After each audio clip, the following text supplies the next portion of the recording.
Hey, what's up guys? I thought I would do an update on 4K TV. I made a video about it a while ago, whether it's worth it to get a 4K TV or not, but now it's about a year later, so why don't we see what's changed. So now in winter 2014, especially with the holidays coming up, people are going to want to know, is it worth it to get it yet? Now last time I made a video about 4K TVs, they were all really expensive, several $1,000s on the low end, but now you can pretty much get one for around $1,000 cheapest, so it might be worth it more, but it's important to know what you're getting, so I'm going to talk more about it. So here's the deal. There's still not a lot of content that is 4K at all.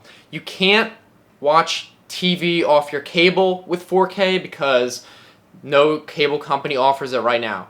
You can stream from some services like Netflix. They do actually offer 4K streaming on certain programs, for example, House of Cards. So if you have Netflix and you're watching some of those shows, might be worth it. There are actually no Blu-rays right now that have 4K content. This is going to be really confusing for some people because if you go and look at a Blu-ray, it may say something like mastered in 4K or recorded in 4K or something like that. That does not mean that you're going to get 4K resolution if you put it in your Blu-ray player, even with a 4K Blu-ray player. This is because Blu-ray does not yet support 4K. Don't get confused. If you buy a Blu-ray, it's not going to be 4K.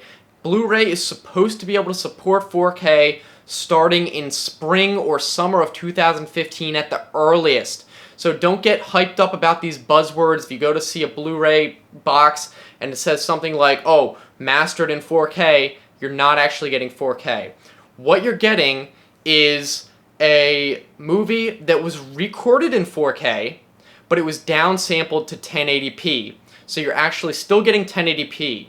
Now, 4K downsampled to 1080p is going to look better than a show that was recorded in 1080p.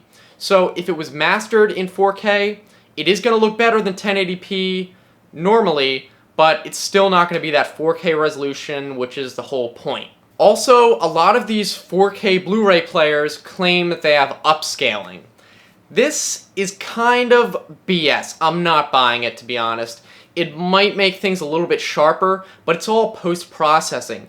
The stuff wasn't recorded in 4K and put onto the DVD in 4K, so therefore you're not going to get any extra information in that video. It's all interpolation and post-processing, so while it might look a little bit better, it's really not 4K. So beware of things that say upscaled to 4K. That's not really 4K.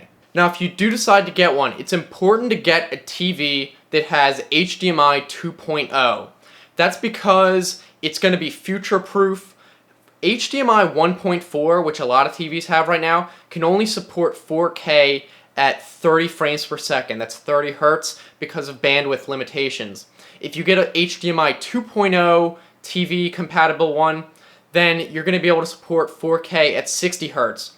Now, most TV content is not going to be 60 hertz, so you probably wouldn't notice it if you did get an HDMI 1.4 TV, but if new content comes out in the future, then you're definitely going to notice a degrade in quality because you're not going to be able to get the full frames per second and frequency. So just look for something that says HDMI 2.0 and know that's a distinction. Also, if you're getting a monitor for a computer that's 4K, don't buy 30 hertz at all. Pretty much all computer monitors are 60 hertz, so if you get a 30 hertz monitor, even at 4K, you're gonna not like it because it's a lower refresh rate. Things are not gonna be smooth. You're probably gonna hate it. It's gonna be annoying. And they do have 4K 60 hertz monitors now, so just don't get one just because it's cheaper and 30 hertz. You're not gonna like it.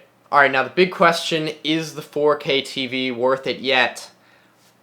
Soon. I think soon. If you can get a really good deal for the holidays, it might be worth it to get it now at a lower price, but you're really not going to see the biggest benefit until spring and summer of 2015 at the earliest, when Blu-ray starts supporting 4K. You can't even buy a disc right now that supports 4K. Now, if you only watch Netflix or something and you really want to watch your show like House of Cards in 4K and you know it's supported in 4K on a streaming service, if you have the money to spend on it, sure, go ahead and get a 4K TV. If you're going to be using it on a computer and it's 60 hertz, then sure, go ahead and get 4K, because a computer will be able to support 4K on a modern graphics card. But if you don't have a specific reason for needing 4K right now, you're not going to get a benefit out of it. If you don't have something in mind that you want to watch in 4K, it's not worth it, because there's nothing else to watch in 4K. You're not going to notice a difference. But if you have a specific show that you know is compatible with 4K and you want to watch it in 4K, then go ahead. So to answer the question simply, is it worth it? Probably not yet. In a few months, it might be. I know I said that last year, but in a few months it might be worth it. So it's important to stay up to date on, is Blu-ray supporting it yet? But it might not be until the end of 2015. So right now, I don't think it's worth it, to be completely honest. But right now, you can get a way better deal. The price is going down. It's going to continue going down. So if you don't need it, it may be worth it to just stick it out and get a better price later. So I guess that's pretty much all I have to say about it. If you guys have any comments, you can leave that in the comments section. You can also subscribe. I try to make new videos at least once a week. And also hit me up on Twitter. I'm on Twitter all the time. And those links will be in the description and everything. So like the video as well, that helps. And I will see you guys next time. Thanks for watching.